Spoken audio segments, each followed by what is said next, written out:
kommet op til jer, fordi de har fået problemer efter deres forældre er blevet skilt? Her på skolen er det ikke så meget os, de kommer til. De plejer at gå til deres klasselærer først, og så nogle gange kommer klasselærerne og spørger os, hvordan kan de hjælpe de børn. Og hvordan kan skilsmissebørn ellers få hjælp? Ja, hvordan kan de det? Altså, det kommer... Altså, man kan jo altid gå til en psykolog, kan man sige. Ja. Og der kan man jo gå til en privat psykolog, hvor man betaler for det. Fordi det er jo gratis at gå til skolepsykolog. Der er også mulighed for at kontakte os.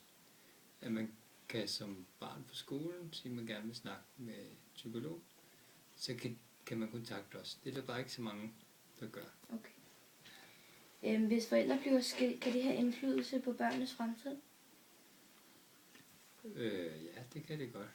Men de fleste tilfælde, altså man kan sige, de fleste børn, det er jo sådan cirka halvdelen.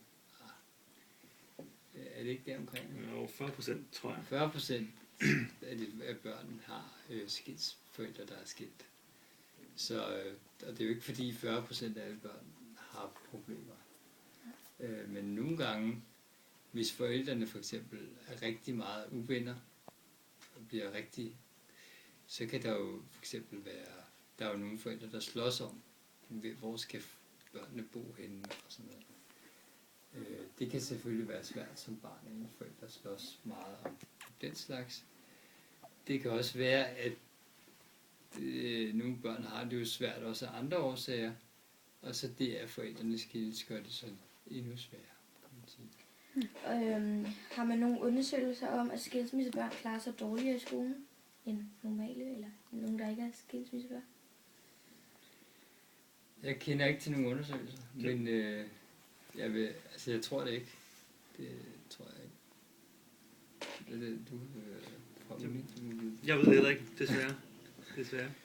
Men sådan ud fra, hvad vi sådan oplever, vi nu kommer jo på forskellige skoler, så er det ikke mit indtryk, at skilsmissebørn klarer sig dårligere. Nu, hvis man skal sige det om, har jeg også oplevet nogle gange, at der er nogle børn, der får det bedre af, at deres forældre bliver skilt, fordi de var så meget uvenner, så nu kan der komme lidt ro på familien. Okay. Nå, men tak. Tak fordi vi må